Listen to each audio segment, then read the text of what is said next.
Her laughter cut through the marble lobby like glass shattering against stone. The janitor froze, his knees still pressed against the cold tile he had been scrubbing for hours, his hands wet with soap and water. In that instant, the clatter of his mop bucket seemed to fade away, and all that remained was the sound of polished heels striking the floor. Sharp, deliberate, powerful. The wealthy woman stood above him, pearls gleaming around her neck, diamonds flashing under the chandelier light. Her eyes weren't filled with curiosity. They dripped with disdain. He hadn't even realized she was watching him. He thought he was safe in those quiet moments when he slipped the sketchbook from his cart. A hidden world, bound in worn paper, filled with faces he had drawn from memory. The security guard he greeted each morning. The cook in the cafeteria who always slipped him an extra sandwich. The weary eyes of his own reflection. Those sketches were his refuge, his escape from the endless cycle of cleaning other people's messes. But now they were no longer private.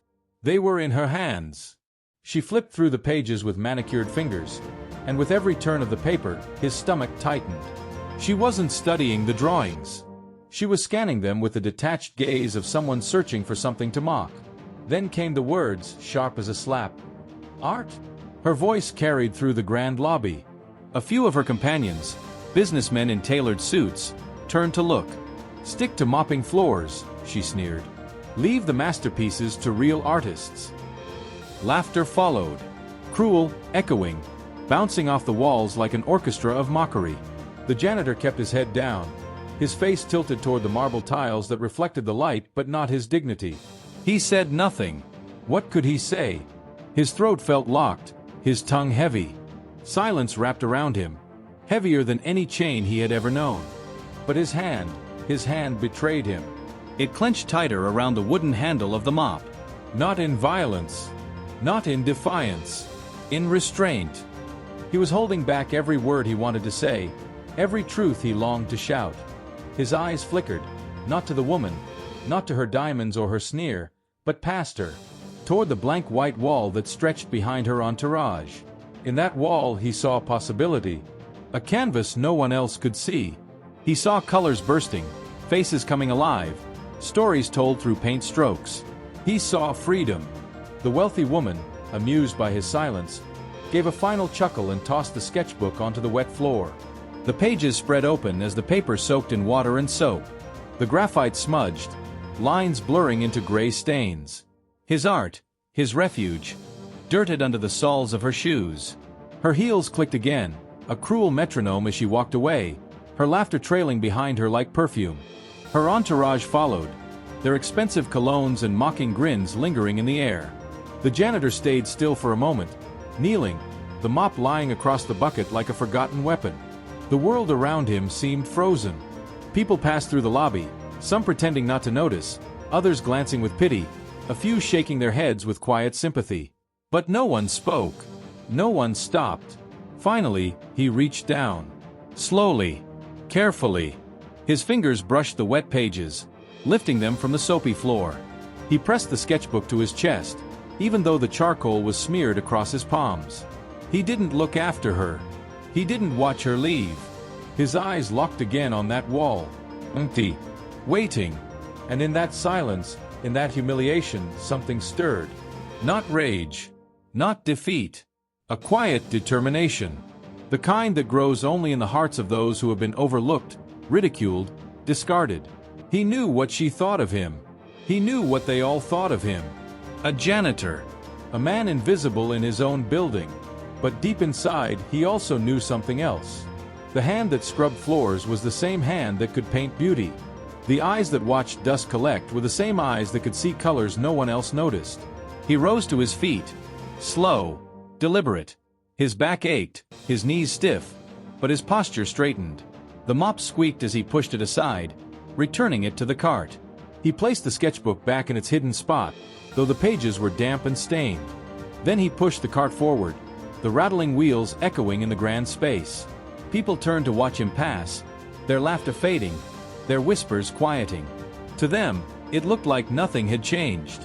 Just another janitor finishing his shift. But inside him, something had shifted forever. He didn't know when, or how, or even where. But one day, he promised himself, those same people who laughed would fall silent, not out of mockery, but out of awe. One day they would see what he saw in his mind's eye every time he picked up a pencil. The day would come when that blank wall would no longer be blank. It would carry a painting that told the truth they had ignored. And when that day came, their laughter would choke in their throats. For now, though, he stayed quiet. He kept his head down, pushing his cart down the hall, the sound of rattling bottles trailing behind him. The wealthy woman's laughter still echoed faintly in the lobby. But inside his heart, another sound had begun to rise. Not laughter, not scorn, the steady rhythm of hope. And though no one else could hear it, that rhythm was louder than her heels, louder than their jokes, louder than the silence of those who looked away. It was the rhythm of a man who had been humiliated but not broken. The rhythm of a dream smudged but not erased. The rhythm of an artist, disguised as a janitor, waiting for his moment to step out of the shadows. And the world, though it did not know it yet, would one day be forced to listen.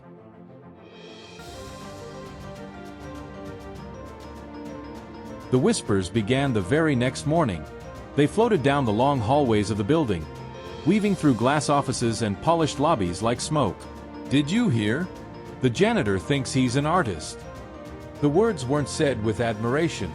They dripped with ridicule. The same people whose coffee cups he picked up, whose trash bins he emptied, now chuckled when he walked by. Their laughter was softer than the wealthy woman's, but it cut just as deep. He kept his head down, just as he always had. But something about the way they looked at him had changed. Before, he was invisible. Now, he was entertainment. They watched him push his cart, waiting for a mistake, waiting for him to reach for that sketchbook. And when he did, when he pulled it out during his short lunch break, sketching quietly in a corner on scraps of cardboard or napkins, they circled like vultures. "Draw me," one man said, shoving his chin forward with mock pride. "Let's see what you can do." Others laughed. Maybe he'll hang it in a gallery one day. Their sneers stung more than the chemicals he scrubbed from the floor. But he kept drawing, because it was the only thing that kept him alive inside. Each line he traced was a whisper of defiance, even if he couldn't say the words out loud. The wealthy woman wasn't finished with him. Her cruelty needed an audience. At the next company gala, beneath chandeliers dripping with crystals and tables crowded with champagne flutes, she found her chance. She wore red that night, a bold red that announced her presence before she even spoke. And when she did, her voice sliced through the music and chatter. "Ladies and gentlemen," she called, raising her glass, "let me introduce you to our very own Picasso of the broom closet." The spotlight shifted. Guests turned. At the edge of the room, standing by the doors with his cart tucked in the shadows, was the janitor. His heart hammered as all eyes fell on him. The laughter rolled through the room, a cruel tide. Cameras flashed. A young man even pointed his phone, recording the moment for sport. He froze. His palms sweated. The sketchbook in his cart felt heavier than ever. He wanted to vanish into the floor, to sink into the tiles he polished each night. He wanted to leave the building and never return. But he stood there, rooted, every mocking gaze pressing down on him like stones. She smiled, sipping her champagne, basking in the power she wielded with nothing but words. For her, he was a prop, a joke, a story to amuse the wealthy.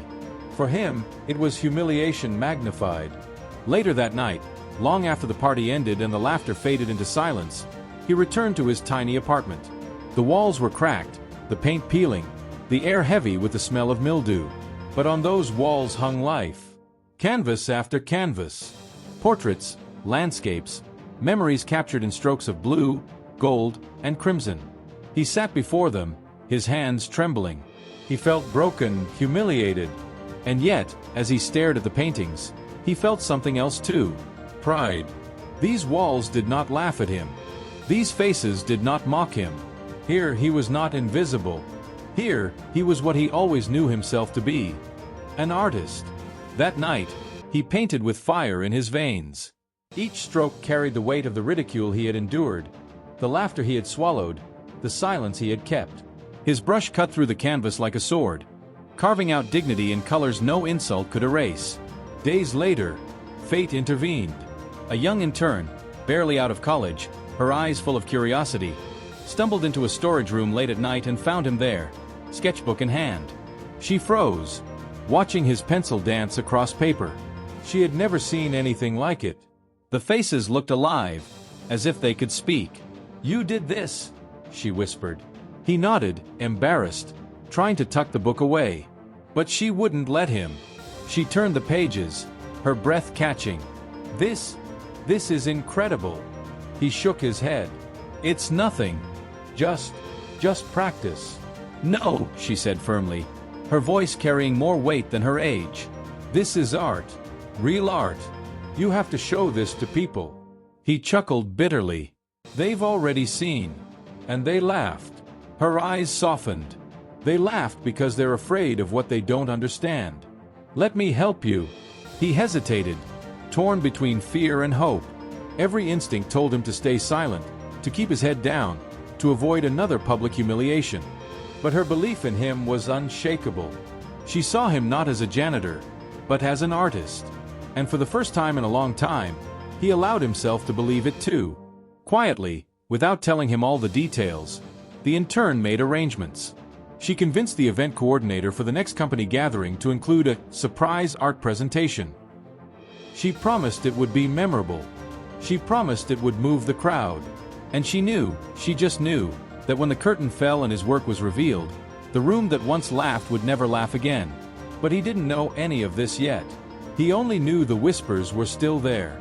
The mocking glances, the cruel smiles. Every day was a battle, every mop stroke a reminder of how they saw him. Still, he held on to his sketches. He painted at night. And though he feared the laughter might come again, somewhere deep inside, a quiet voice urged him to keep going. Because the world had not yet seen the truth. And when they did, everything would change.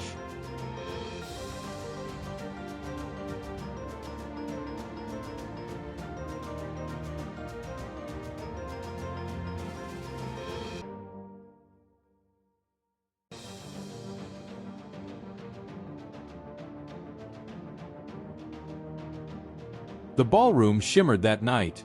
Chandeliers rained golden light across velvet curtains, polished floors, and tables crowded with crystal glasses.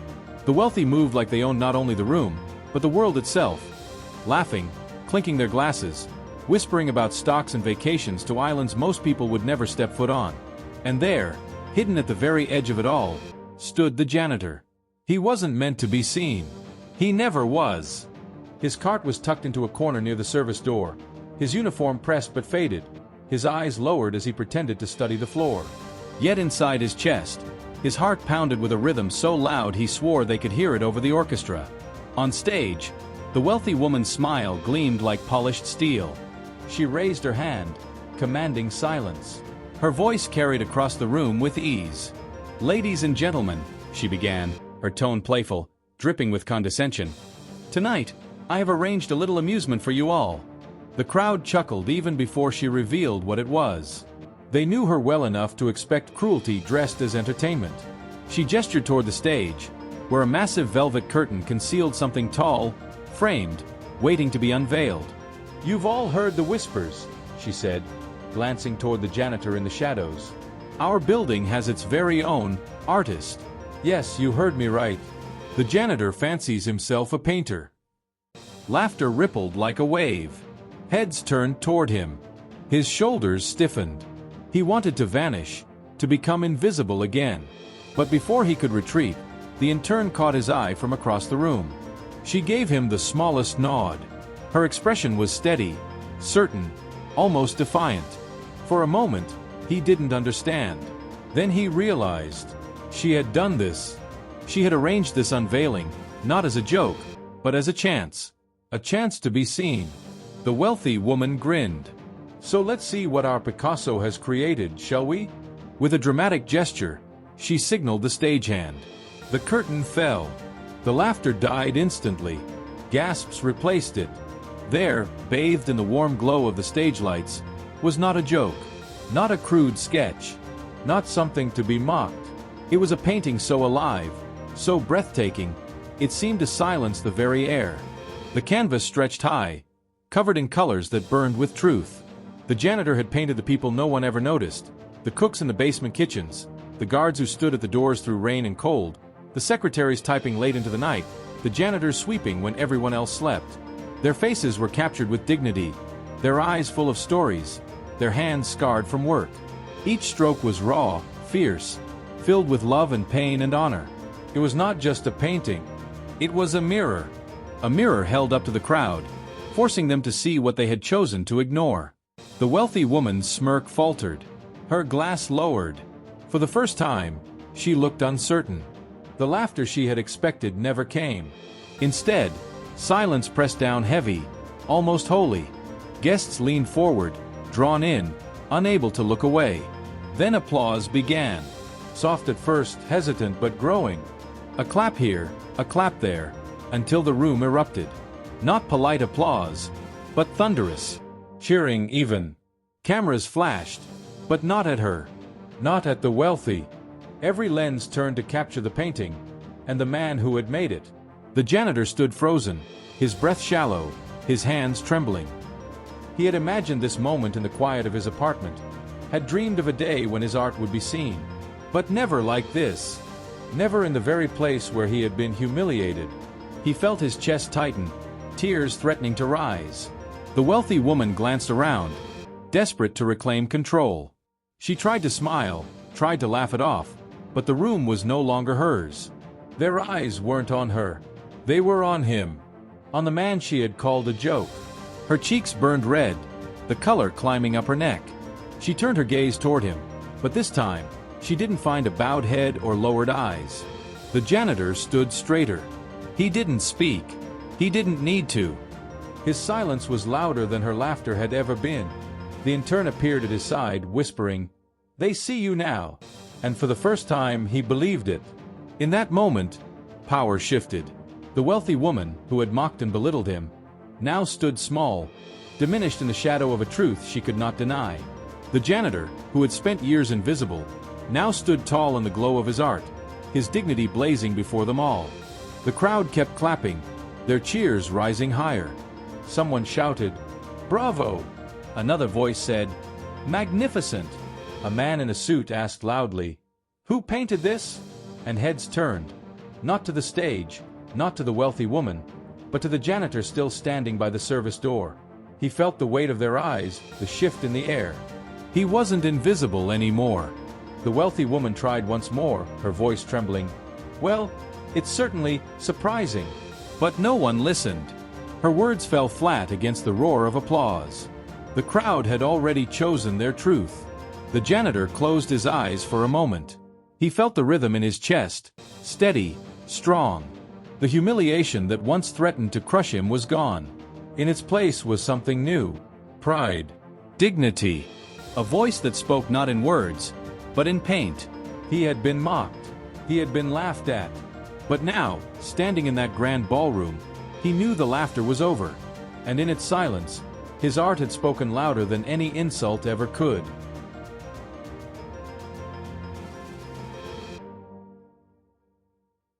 The applause that shook the ballroom didn't fade quickly. It lingered, echoing against crystal and marble like thunder trapped indoors. People who had never once glanced at the janitor when they passed him in the hall now pressed forward, desperate to shake his hand, to take his picture, to ask about his art. They called him Sir and Genius, words no one had ever spoken to him before. But he didn't move toward them. He didn't rush to answer questions or bask in praise. He simply stood still, his calloused hands folded in front of him, eyes steady on the painting that hung like a crown at the center of the room. He didn't need to say anything.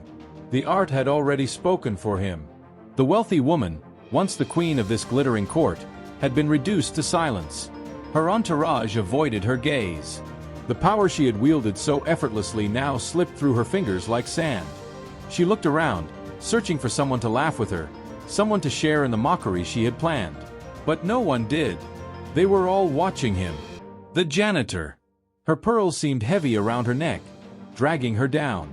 And for the first time in her life, she felt what it was to be invisible.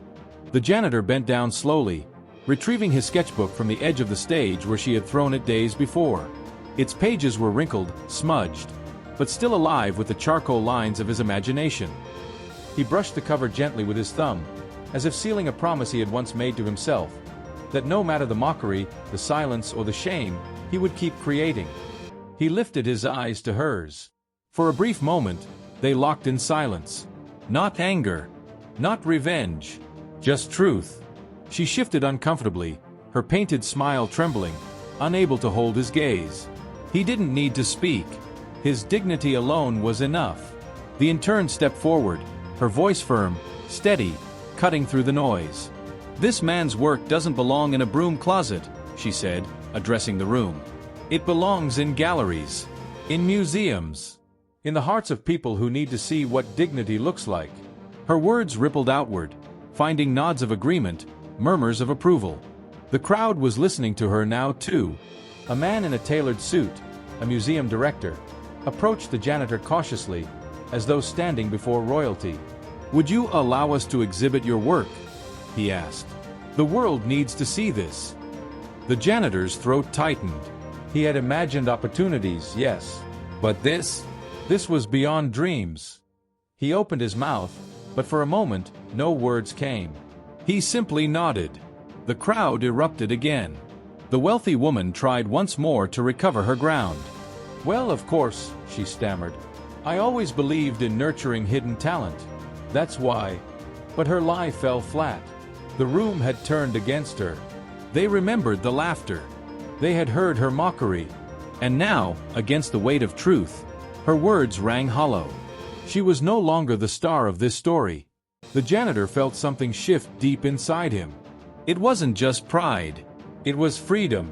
For so long, he had lived in the shadows, convincing himself that silence was survival, that invisibility was protection. But now, in this moment, he understood. His silence had been their comfort, not his.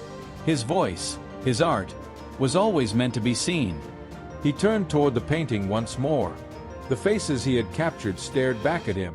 The cook, the guard, the secretary. People like him, who lived unseen. He realized this wasn't just his victory. It was theirs. Every stroke of paint was a reminder that they, too, carried stories worth telling. The ballroom, once a temple of wealth and arrogance, had become a sanctuary of truth. And the janitor, once invisible, stood at its center like a beacon. The wealthy woman slipped quietly toward the exit, her heels clicking not like a metronome of power now, but like a retreat. No one followed. No one cared. Her shadow had been replaced by his light. The janitor breathed deeply, the weight of years lifting from his shoulders. He had been humiliated, mocked, dismissed. But none of that defined him. What defined him was the way he rose, the way he held on, the way he poured his soul into every page, every brushstroke, every silent hour alone with his art. That night, as the crowd continued to cheer, he understood something he had always known but never believed he'd see. Dignity cannot be destroyed. It can be mocked, it can be stepped on, it can be thrown onto a wet floor, but it rises. Always. And in that rise, it transforms not only the one who carries it, but everyone who witnesses it. The janitor left the ballroom not as a cleaner, not as a shadow, but as an artist whose voice had finally been heard. He didn't leave with anger. He didn't leave with revenge. He left with peace, and with the certainty that his life would never again be bound by silence. And the moral echoed long after the lights dimmed and the applause faded. Never measure a person by the role they are forced to play. Every soul carries a story, a talent, a truth the world has yet to see. And when that truth is revealed, it will always silence cruelty, and it will always shine brighter than wealth.